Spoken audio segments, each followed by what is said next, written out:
Muy buenas noches. Aquí continuamos con este segundo video referido a la reforma constitucional que restablece la bicameralidad como organización del Congreso de la República. En el video anterior decíamos que esta reforma constitucional aprobada el 16 de noviembre del año pasado eh, cambiaba la organización del Parlamento haciendo que pasara de una Cámara a dos. Entonces había una Cámara de Diputados y una Cámara de Senadores, ¿no? Ahora bien, la Cámara de Diputados, según la propuesta aprobada en primera votación, ¿no es cierto?, consta de 130 miembros, mientras que el Senado consta de 60, ¿no? Es interesante, fíjense, 130 diputados sobre el número del actual Congreso. Es el número, perdón, del actual Congreso. 60 diputados, 60 senadores es el número del Senado mientras vigía la Constitución de 1979. ¿No? ¿Por qué? ¿Por qué se han adoptado estos números? ¿No?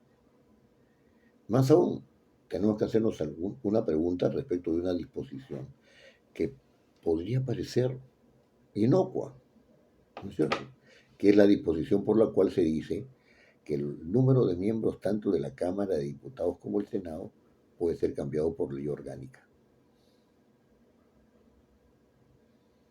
Hagámonos dos preguntas en lo que acabo de expresar.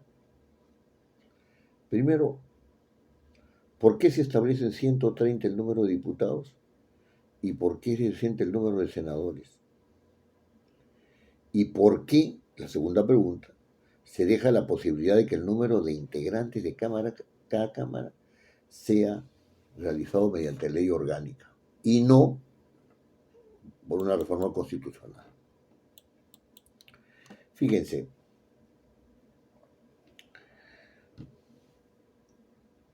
respecto del primer interrogante, ¿no?,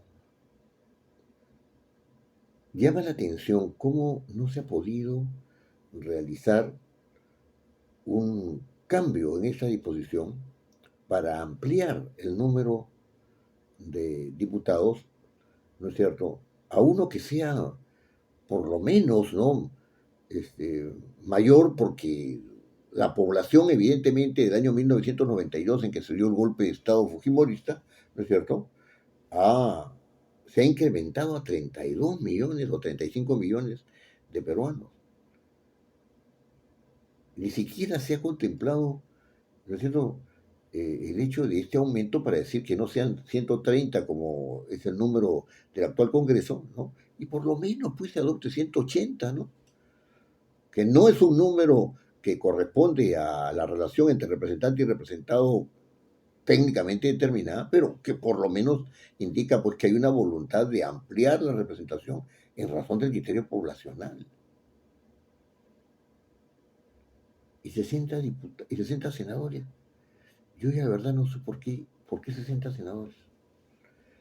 Y no sé qué decir para ayudar a fundamentar esto, porque 60 senadores repite digamos, el número de senadores hasta el año 1992, ¿no? Pero el criterio poblacional es el mismo para decir que deben ser más, ¿no? La impresión es que ha habido desinterés, superficialidad, eh, facilismo, ¿no? Yo diría que precipitación. Había que hacer la reforma bicameral lo más rápido posible, ¿no? Lo más rápido posible. Entonces, había que obtener de todas maneras, ¿no?, meter en el imaginario social que eran necesarias dos cámaras.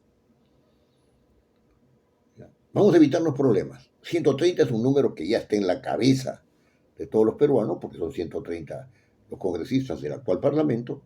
Y bueno, la referencia más rápida que tenemos es la Constitución del 79, entonces 60 senadores. Claro, no vamos a ser tan ingenuos de pensar, ¿no?, que los integrantes del actual Congreso no tenían ni siquiera una idea de, de esta falta de proporción, ¿no es cierto? ¿No? Pero si ampliaba mucho el número, ¿no es cierto?, se iba a producir una contradicción social.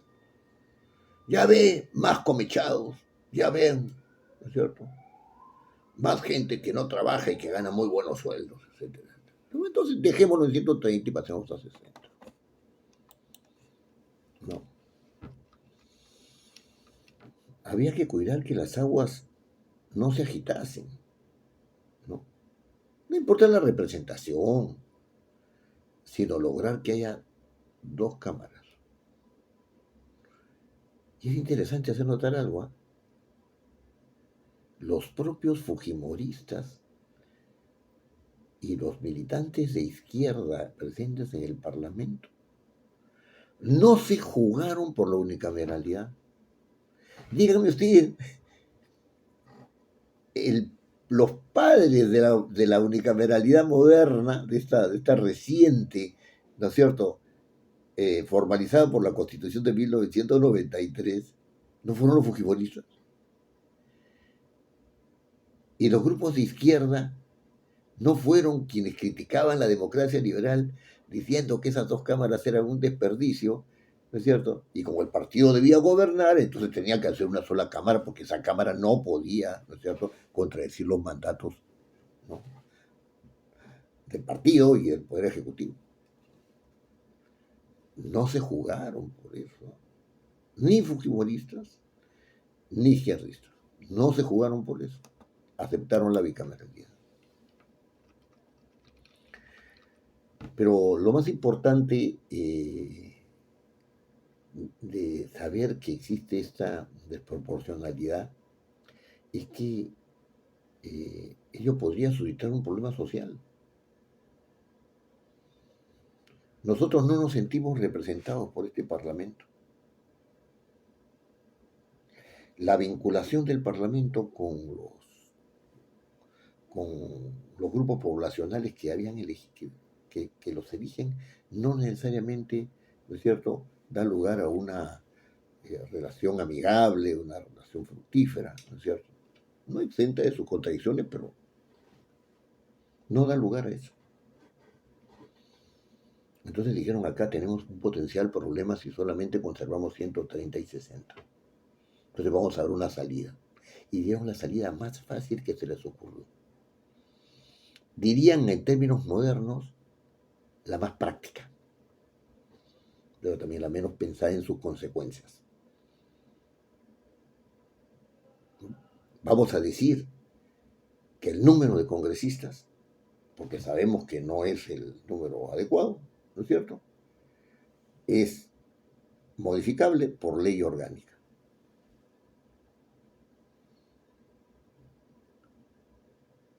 ¿Qué consiguieron o qué pretenden conseguir con esta disposición? Yo tengo la disposición constitucional y la disposición constitucional me dice que son 130 diputados y 60 senadores.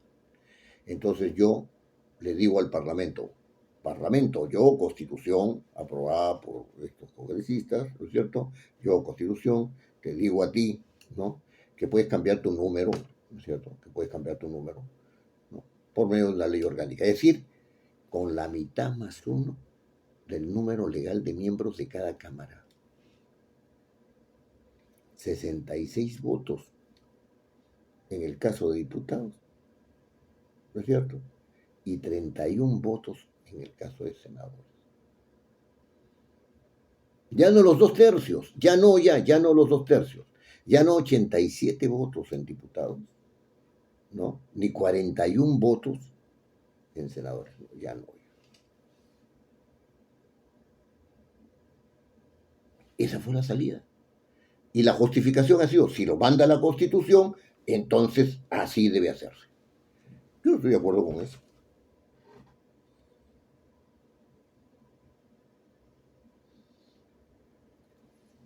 Si la Constitución dice que son 130 diputados y 60 senadores, ¿no? Eso quiere decir que sus funciones van a ser objeto del desarrollo por medio de una ley de desarrollo constitucional. Pregunta, ¿es lo mismo desarrollar una norma constitucional que cambiarla?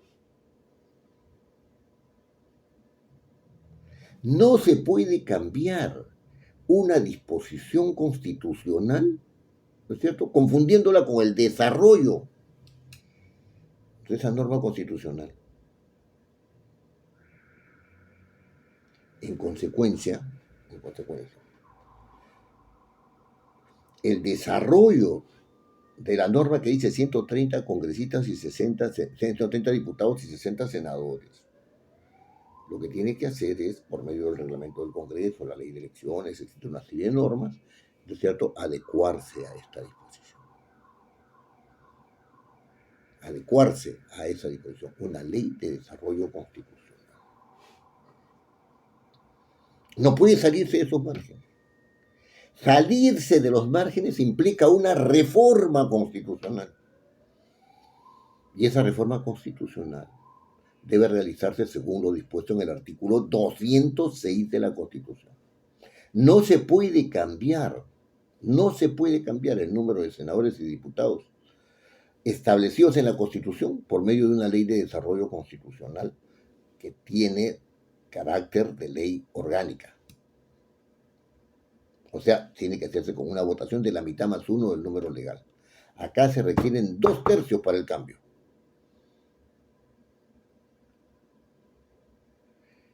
Entonces, esta solución facilista, ¿no es cierto?, ha llevado a producir desestabilidad en una norma que de por sí es una norma que tiene carácter pétreo.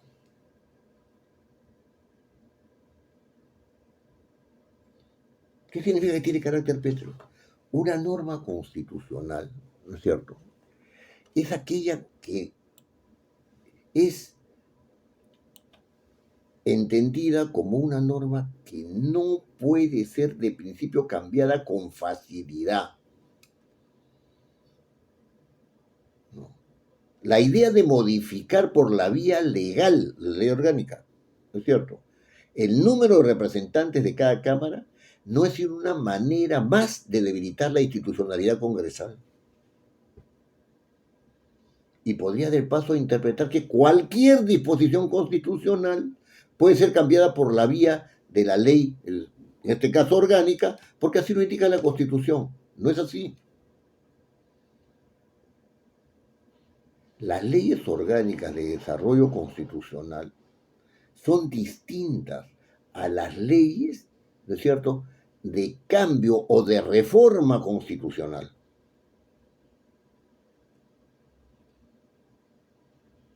Desde este punto de vista, mi sugerencia es, ya, digamos, intentando cerrar un poco esta pequeña reflexión, ¿no?, es que está bien ya, vamos a la bicameralidad. Yo soy partidario de la bicameralidad ya. Vamos a la bicameralidad. Pero por ahora y como punto de partida, 180 diputados, 60 senadores. No podemos desde 130 repetir. No. Ya, 180 y 60, ya. Quedemos ahí. Pero luego, la modificación que se pueda realizar en base a una serie de estudios, etcétera, será propuesta mediante reforma constitucional y deberá adecuarse al procedimiento de reforma constitucional, 206 de la Constitución.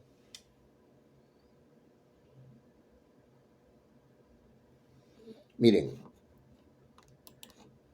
la Constitución debe ser considerada como un conjunto de reglas pétreo. No hay nada más duro que la piedra.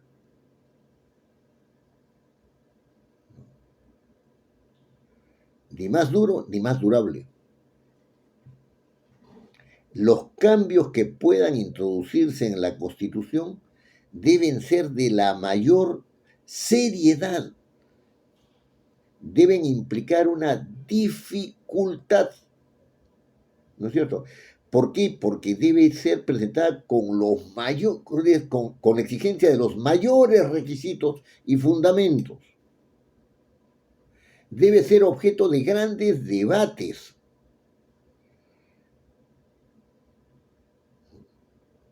Esta es una de las garantías de la estabilidad del sistema democrático. Vuelvo a repetir, no es lo mismo desarrollar una norma constitucional, ¿no es cierto?, que reformarla. No es lo mismo. Y el error que comete la propuesta es creer, ¿no es cierto?, que se puede reformar la Constitución, ¿no es cierto?, por medio de una ley, ¿no es cierto?, que no es de reforma constitucional, sino una ley orgánica, bajando incluso la valla para cambiar una regla, una norma de la Constitución. Es un error. Es un error.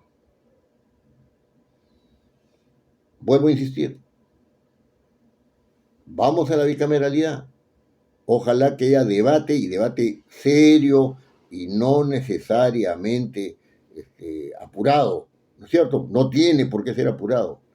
Y entonces 180 diputados, 60 senadores, ¿no es cierto? Y quitar esa norma que diga que se establece, que puede establecerse el número de diputados y senadores, cambiándolo por medio de una ley, ¿no es cierto?, orgánica. De lo contrario, se está desestabilizando todo el sistema constitucional actual. Bueno, estas son consideraciones que yo las pongo a criterio de ustedes y espero sus comentarios. De hecho,